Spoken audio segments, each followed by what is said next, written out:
Hello friends, welcome to Nitish family. ரொம்ப நாளாக video போடல, அதுக்கு மிகப்பெரிய ஒரு சாரி கேட்டுக்கிறேன். சாரியில் என்ன மிகப்பெரிய அப்படின்னு கேட்பீங்க. இதெல்லாம் தமிழரோட லாங்குவேஜ். அப்பப்போ சின்ன சின்னதாக கொஞ்சம் வரதா செய்யும். தப்பு பண்ணோம் பண்ணலை அப்படின்லாம் கிடையாது. ஒரு சில சமயங்களில் நம்ம சாரி கேட்கும்போது அடுத்தவங்களுக்கு சந்தோஷம் வருது அப்படின்னா அதை கேட்கறதுல தப்பு கிடையாது. இந்த வீடியோ எதுக்கு அப்படின்னா, ரொம்ப நாள் ஆச்சுக்கா ஏன்க்கா வீடியோ போடல அப்படின்னீங்க. மாரத்தானுக்கு அப்புறம் மாரத்தான்ல இருந்து கொஞ்சம் கொஞ்சம் பிரச்சனைகள் ஸ்டார்ட் ஆச்சு. சின்ன சின்ன ஹெல்த் இஷ்யூஸ் எல்லாத்துக்கும் வர்றது சகஜம் தான். நீங்க தான் டெய்லி எக்ஸசைஸ் பண்றீங்க, நீங்க தான் ஹெல்த்தி ஃபுட்டு சாப்பிடுறீங்க, உங்களுக்குமா உடம்பு சரியில்லாம போகுது, உங்களுக்குமா பல்லுல பிரச்சனை அப்படின்றீங்க. ஆக்சுவலா இயற்கையா ஒரு விஷயம் நடக்குது அப்படின்னா நான் விஸ்வாமித்தர் கிடையாது. இப்ப நான் நடந்து போயிட்டு இருக்கும்போது நான் வாக்கிங் போறேன், ஒருத்தர் தட்டி விட்டா நான் கீழே தாங்க விழுவணும். கீழே விழுந்தா கையில புண்ணாகதான் செய்யும். அதே மாதிரிதான் எனக்கு பல்ல பிரச்சனை அப்படின்றது ஒரு சின்ன ஆக்சிடென்ட்ல பைக்ல இருந்து கீழே விழுந்தது தான். அதுல அடிபட்டதான் இன்ஃபெக்ஷன் ஆகி அந்த பல்ல எடுக்க வேண்டிய நிலைமை ஆயிடுச்சு. நல்லா இருந்த பல்ல நான் எடுக்க தான் செஞ்சேன். ரெண்டாவது விஷயம், மாரத்தான் போகும்போது காலில் அடிபட்டுருச்சு. அதுவும் அப்படிதான், கால் பெருவரல் என்னால ரன் பண்ண முடியல. நான் 3 மாசம் கிட்டத்தட்ட 12 வீக் சேலஞ்சு கூட வீடியோ போட்டிருப்பேன். ஸோ அவ்வளோ கஷ்டப்பட்டேன். ஆனால் மாரத்தான் ஸ்டார்டிங்லேயே காலில் அடிபட்டுச்சு. ஆனால் நான் கவனிக்கணும் இல்லை, பெயின் இருந்தது, இருந்தாலும் நான் ஸ்டாப் பண்ணக்கூடாதுன்னு சொல்லி நடந்தாவது ஃபினிஷ் பண்ணிடணும் சொல்லி 3 மணி நேரம் ஆயிடுச்சு கிட்டத்தட்ட. நான் 10 கிலோமீட்டர் 45 மினிட்ஸ்ல ரன் பண்ணி முடிச்சேன் 2 வருஷத்துக்கு முன்னாடி. ஸோ இந்த வருஷம் நான் 2 ஹவர்ஸ்க்குள்ள நான் முடிச்சிடணும் 21 கிலோமீட்டர் அப்படின்னு தான் டார்கெட் பண்ணேன். பட் நம்ம ஒன்று நினைச்சோம்னா கடவுள் நம்மளுக்கு எப்பவுமே ஒன்று நினைப்பாரு, அது என்னன்னு தெரியல. பட் இருந்தாலும் அதையும் தாண்டி என்னால் முடியும் அப்படின்றது என்னோட மனசளவுல தைரியத்தை வச்சுதான் அங்க நடக்க ஆரம்பிச்சேன், நடக்கவும் செஞ்சேன். அதுக்கப்புறம் என்னாச்சுன்னா கால் பெருவரல் ஃபுல்லா ரத்தம் கட்டி அந்த கால் பெருவரல் நகமே அப்படியே ஃபுல்லா ரிமூவ் ஆயிடுச்சு.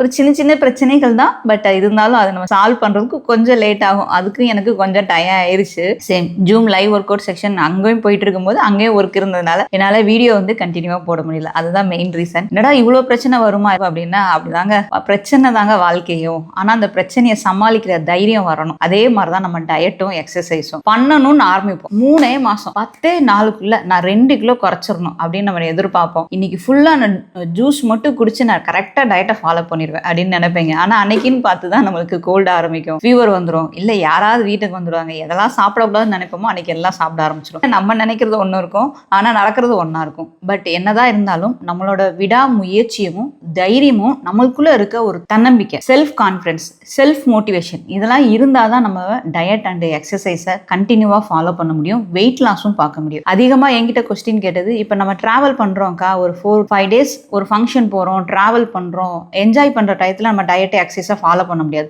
அந்த சமயத்துல நம்மளுக்கு 2-3 கிலோ ஏறுது. ஒரு சிலருக்கு 4-5 கேஜி வரைக்கும் ஏறுறதுக்கு வாய்ப்பு இருக்கு. இறங்குறதும் அதே மாதிரி ஃபாஸ்டா தான் இறங்கும் ஒரு சிலருக்கு. அதை எப்படி மெயின்டைன் பண்ணணும், நீங்க எப்படி மெயின்டைன் பண்ணுவீங்க அப்படின்னு கேட்பாங்க. ஸோ நான் சொல்றது என்னன்னா, இப்போ நம்ம வெளியில போகும்போது கார்ப்ஸ், அரிசி சார்ந்த உணவுகள், ஒயிட் ரைஸ், இட்லி, தோசை, சப்பாத்தி, எண்ணெய் பலகாரங்கள் இந்த மாதிரி சாப்பிடும்போது வயிறு சைஸ் கொஞ்சம் கண்டிப்பா பெருசாக தான் செய்யும். வயிறு சம்பந்தமா ஒரு சில பிரச்சனைகள் வரதான் செய்யும். வீட்டுக்கு வந்தனையுமே லிக்யூட் டயட் எடுக்கிறது, பட்னியா இருக்கிறது, இந்த மாதிரி சைடு எஃபெக்ட் வர்ற மாதிரி பண்ணாதீங்க. சாப்பாட்டோட அளவு குறைங்க. கார்ப்ஸோட அளவை கம்ப்ளீட்டா மீட் பண்ணிட்டு ஒரு வேளை மில்லட்ஸ் எடுத்தா மீதி 2 வேளை புரோட்டீன் சார்ந்த உணவுகள், அதாவது எக் ஒயிட் ஆம்லேட் மாதிரி எடுக்கலாம், இல்ல எக் ஒயிட்டை வேக வச்சு அது கூட நீங்க வெங்காயம் தக்காளி போட்டு சாலட் மாதிரி எடுக்கலாம். பருப்பு ஐட்டங்கள், பல்சஸ் வேக வச்சு எடுக்கலாம், முளைக்கட்டி எடுக்கலாம், சின்ன சின்ன மீலா எடுக்கலாம், சூப் எடுக்கலாம். இந்த மாதிரி உங்க மீலை ஒரு 2-3 நாளைக்கு மீலோட அளவை குறைச்சு சின்ன மீலா 4 மீல் எடுங்க. 2-3 நாளுக்கு அப்புறம் 4வது நாளுக்கு நீங்க ஒரு நாள் ராவா ஃப்ரூட்ஸ் மட்டும் எடுத்து சாப்பிடலாம். அடுத்து 5வது நாள் 6வது நாள் லிக்யூட் டயட் மாதிரி நீங்க எடுக்கலாம். லிக்யூட் டயட்டோட ரூல்ஸ் அப்படின்றது, அதிகமா சுகர் எடுக்காதீங்க, பழச்சாறு, பழ ஜூஸ் எடுக்கலாம், சூப் வகைகளை அவாய்ட் பண்ணிட்டு வெஜிடபிள்ஸ், ஃப்ரூட்ஸ் மூலியமா ஜூஸ் மாதிரி எடுத்து குடிக்கலாம். மோர் எடுக்கலாம், பால் எடுக்கலாம். பட் மோர் பாலை மார்னிங்ல எம்டி ஸ்டொமக்ல எடுக்காதீங்க. மத்தியானம் மிட் மார்னிங்ல மோர் பால் எடுக்கலாம், நைட்டு படுக்கும்போது பால் எடுக்கலாம்.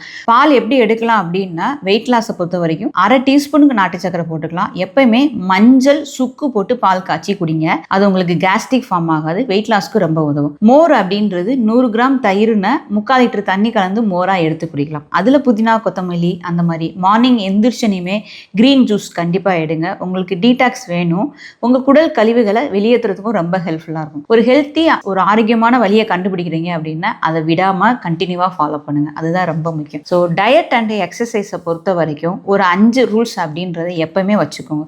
உங்களுக்கு நீங்க டிசிப்ளினா இருந்துக்கோங்க. ஒரு குறிப்பிட்ட காலம் மட்டும் டார்கெட் பண்ணாதீங்க. அந்த உங்களோட டார்கெட் அப்படின்றது ஒரு லாங்கா 3 மந்த், 10 கேஜி அப்படின்றது 3 மந்த். அப்போதான் உங்க ஸ்கின் நல்லா க்ளோவிங் இருக்கும், மசில்ஸ் லூஸ் ஆகாது. அதே மாதிரி எக்ஸசைஸ் டெய்லி இல்லாட்டினாலும் அட்லீஸ்ட் வாரத்தில் மினிமம் 4 to 5 days நான் எக்ஸசைஸ் பண்ணுவேன், 2 days ரெஸ்ட் எடுத்துக்கோங்க. இது கண்டிப்பாக இருக்கணும்.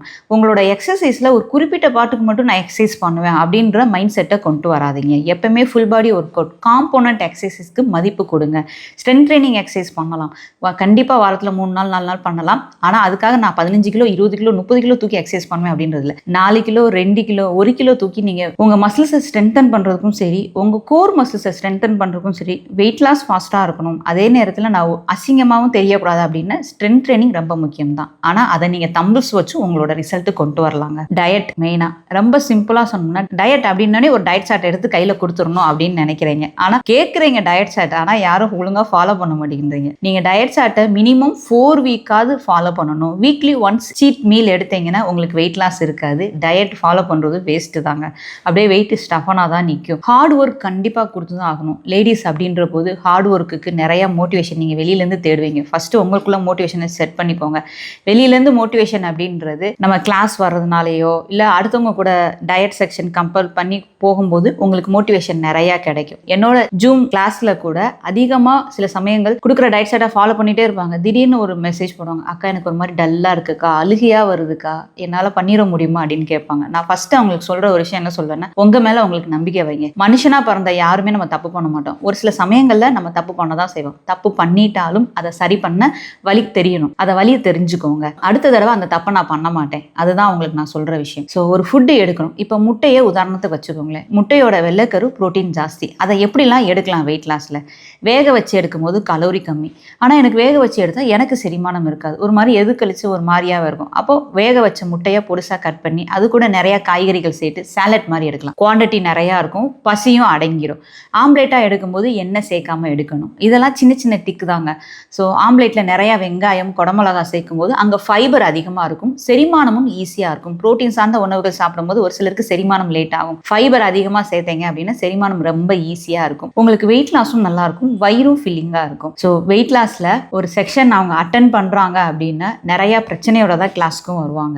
நம்மளுக்கு கண்டிப்பாக டிமோட்டிவேஷன் வரும்போது அவங்க அதையும் தாண்டி கண்டினியூவாக எக்ஸசைஸும் டயட்டையும் ஃபாலோ பண்ணும்போது தான் அவங்களுக்கு ரிசல்ட் கிடைக்கிது. சரி, 3 மாதம் 6 மாதம் ஒரு சிலருக்கு 1 year கூட ஆகலாம். பட் அந்த ஹார்ட் ஒர்க் பண்ணும்போது தான் அவங்களோட ரிசல்ட் அப்படின்றது அழகாக வரும். எங்கே இருக்கும், எனக்கே ஆச்சரியமாக இருக்கும். என்னை மாதிரியே எல்லாரும் வெயிட் லாஸ் பண்ணுறாங்களே அப்படின்ட்டு. என்னோட வெயிட் லாஸ் நிறையா பேர்த்துக்கு தெரிஞ்சிருக்கும். நான் வெயிட் 95 kg மேலே இருந்து கிட்டத்தட்ட 53 வரைக்கும் நான் குறைச்சிருந்தேன். இப்போ என்னோட வெயிட் 58 57 தான் நான் மெயின்டைன் பண்ணிட்டு இருக்கேன்.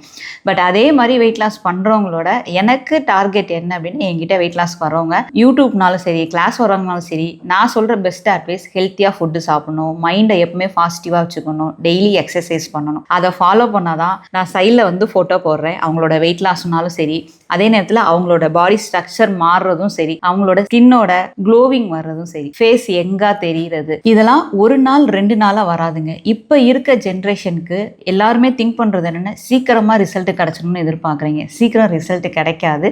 கண்டிப்பாக பொறுமை அவசியம். டயட் அண்டு வெயிட் லாஸில் வெயிட் மெயின்டைன் பண்ணும்போதும் நீங்கள் டயட் அண்டு எக்ஸசைஸை பண்ணி தான் ஆகணும். இதுதான் உண்மை. அந்த மோட்டிவேஷனில் எப்படிலாம் நான் ஹார்ட் ஒர்க் கொடுக்கணும், அந்த ஹார்ட் ஒர்க்கை கூட ரசித்து பண்ணுங்கள். அப்படின்னா தான் நம்ம சக்ஸஸ் பார்க்க முடியும். சிம்பிளாக சொல்லணும், எல்லாருமே சொல்லுவாங்க புரோட்டீன் சார்ந்த உணவுகளும் ஃபைபர் சார்ந்த உணவுகளும் வெயிட் லாஸில் அதிகமாக எடுங்க. தொப்பை மெயினாக குறைக்கணும். ஒரு தொப்பை குறைக்கணும், எனக்கு ஸ்ட்ரக்சர் வரணும், சரி கட்டினா அழகாக இருக்கணும் அப்படின்னா கண்டிப்பாக நீங்கள் புரோட்டீன் ஃபைபர் சார்ந்த உணவுகள் எடுக்கணும். ஃபைபர் அப்படின்னாலே காய்கறிகள் பழங்கள், அதை நீங்கள் குக் பண்ணியோ இல்லை ஆயில் கம்மியாக வெஜிடபிள் குக் பண்ணுறது, ஸ்டீமில் வேக வைக்கிறது, சூப்பு மாதிரி செய்கிறது, இந்த மாதிரி உங்களுக்குன்னு ஒரு கோலை செட் பண்ணுங்கள். ஜூஸ் மாதிரி எடுத்துக்கிறது, அதே மாதிரி பழங்கள் ராவாக சாப்பிட்றது, ஜூஸாக எடுத்துக்கிறது, இந்த மாதிரி நீங்கள் எடுக்கும்போது உங்களுக்கு ஃபைபர் அதிகமாக இருக்கும். மெயினாக ஹேர் க்ரோத்தும் இருக்கும், உங்களோட க்ளோவிங் அப்படின்றது ஃபேஸில் நல்லாவே தெரிய ஆரம்பிக்கும். ப்ரோட்டீன் 5 ஃபுட்டு தாங்க ப்ரோட்டீனுக்கு என்ன பொறுத்த வரைக்கும். ஃபஸ்ட்டு எக் ஒயிட்டு, எல்லோ எடுக்கலாம் தாராளமாக. நீங்கள் எக்ஸசைஸ் பண்ணால் தாராளமாக எல்லோ எடுத்துக்கோங்க. 2வது நான்வெஜ் அப்படின்ற போது சிக்கன் பிரெஸ்ட், மட்டன், ஆட்டுக்கால், நெஞ்செலும்பு சூப்பு மாதிரி எடுக்கிறது, மீன் முள் இருக்க மீன் எடுக்கிறது, இறால், இந்த மாதிரி வைட்டங்கள் எடுக்கலாம்.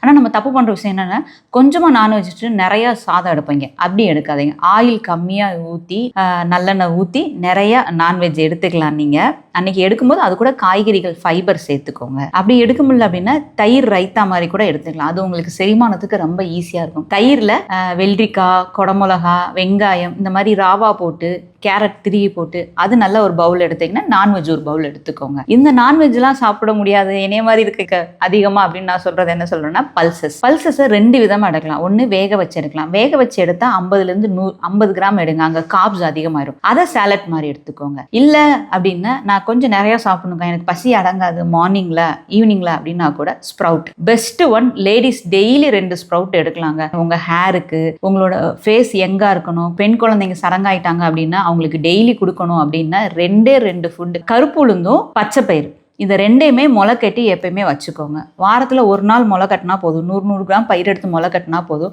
டெய்லி 2 பயிருமே ஒவ்வொரு கைப்பிடி குழந்தைங்களுக்குனாலும் சரி நீங்கள்னாலும் சரி சாப்பிடுங்க. காலையில் சாப்பாட்டோட சேர்த்து வச்சு சாப்பிடுங்க. பல்சஸ் ஒன்று வேக வச்சு எடுக்கலாம், இல்லை முளை கட்டி கூட நீங்கள் எடுத்துக்கலாம். அதே மாதிரி பால் சார்ந்த பொருட்கள், சீஸ் எடுக்கிறது, பன்னீர் எடுக்கிறது, டோஃபு எடுக்கிறது, இதெல்லாம் வெஜ்ஜு சார்ந்த ப்ரோட்டீன் தான். மில்லட்ஸில் சரி, காய்கறிகள், கீரைகள் எல்லாத்துலேயுமே ப்ரோட்டீன் இருக்கும். ஆனால் கிராம் அப்படின்ற போது 1 கிராம் 2 கிராம் அப்படின்னு தான் ப்ரோட்டீன்ஸ் இருக்கும். இந்த 5 ஃபுட்டு தான் ப்ரோட்டீன் சார்ந்த உணவுகள். இதை அதிகமாக அவங்க உணவில் இருக்க மாதிரி பாருங்க. குறைக்க வேண்டிய உணவுகள் அப்படின்றது ஒயிட் ரைஸு, இட்லி, தோசைகள், இதெல்லாம் நம்மளுக்கு கார்ப்ஸ் அதிகமாகும் போது உங்கள் பிளட்ல சுகரோட லெவலில் தான் இன்க்ரீஸ் பண்ணும். அது உங்களுக்கு வெயிட் லாஸ்க்கு உதவாது. மெயினாக தொப்பை இன்க்ரீஸ் ஆகிறதுக்கு மெயின் ரீசனே ஒயிட் ரைஸ், ஒயிட் தோசை, இந்த ரீசன் தான். தொப்பை குறைக்கணும்னு நினைக்கிறவங்க ஃபர்ஸ்ட் அதெல்லாம் ஸ்டாப் பண்ணுங்க. மில்லட்ஸ் தாராளமாக எடுக்கலாம். ஆனால் மில்லட்ஸ்லையும் கார்ப்ஸ் அதிகமாக இருக்கும். அதையுமே நீங்கள் ஒரு வேளை காலையில் சாயந்தரம் அந்த மாதிரி ஒரு வேளை எடுக்கிற மாதிரி வச்சுக்கோங்க. 3 வேளையுமே மில்லட்ஸ் எடுக்காதீங்க. ஸோ ஃபுட்டோட குவான்டிட்டி அப்படின்றது உங்களோட அரை வயிற்றுக்கு சாப்பிட்ற மாதிரி கொண்டு வாங்க. இந்த மாதிரி சின்ன சின்ன பழக்கங்களை லாங் டைமாக ஃபாலோ பண்ணுங்க. அப்போ தான் ரிசல்ட் கிடைக்குங்க. கண்டிப்பாக எனக்கும் ஒரு சேலஞ்ச் போடணும்னு ஆசை தான் இருக்குது. நான் சேலஞ்சு போட்டால் கண்டினியூவாக என்னால் வீடியோ போட முடியுமான்ற ஒரு பயமும் இருக்குது. ஏன்னா எனக்கு zoom live work out section அப்படின்றது நான் அதிகமாக 100 inches மானிட்டர் பார்க்குற மாதிரி இருக்குது. ஒரு 4 ஹவர்ஸ்க்கு 4 to 5 ஹவர்ஸ். அதுக்கப்புறம் வாட்ஸ்அப்பில் ரிப்ளே, அவங்களுக்கு ஹெல்த் இஷ்யூஸாக ரிப்ளே பண்ணுறது, டயட் மெயின்டைன் பண்ணுறது, அதிகமாக எனக்கு கேட்ஜெட் பார்க்குறதுனால நான் கொஞ்சம் எடிட் பண்ணுறதுலாம் எனக்கு கொஞ்சம் கஷ்டமாக இருக்குது. அதனால் என்னோட ஹெல்த்தை நான் எதுவும் பாதிக்குமோன்னு கொஞ்சம் பயத்தில் தான் கொஞ்சம் வீடியோ போடாமல் இருந்தேன். அடுத்து எப்படி சேலஞ்ச் வேணும் அப்படின்றத கமெண்ட் பண்ணுங்கள். அதே மாதிரி இந்த வீக்குக்குள்ளே எக்ஸசைஸ் வீடியோவும் போடுறேன். இல்லை அதிகமாக வெயிட் வச்சு தம்பிள்ஸ் வச்சு எப்படிக்கா எக்ஸசைஸ் பண்ணுறது, ஜம்ப் பண்ணாமல் எக்ஸசைஸ் பண்ணணும், 35 வயசுக்கு மேலே எக்ஸசைஸ் பண்ணணுமா, ஏன் கண்டிப்பாக வெயிட் வச்சு எக்ஸசைஸ் பண்ணணும் அப்படின்றது, எக்ஸசைஸ் பற்றி டீட்டெயிலாக வீடியோ அப்படின்றது கண்டிப்பாக இந்த 1 வீக்குக்குள்ளே நான் எக்ஸசைஸ் வீடியோவாகவே போடுறேன். அதுக்குரிய டீட்டெயில் வீடியோ அப்படின்றது நெக்ஸ்ட் வீடியோவில் பார்க்கலாம். இப்போ இந்த வீடியோ உங்களுக்கு பிடிச்சிருந்தா லைக் பண்ணுங்கள், ஷேர் பண்ணுங்கள். Thank you so much.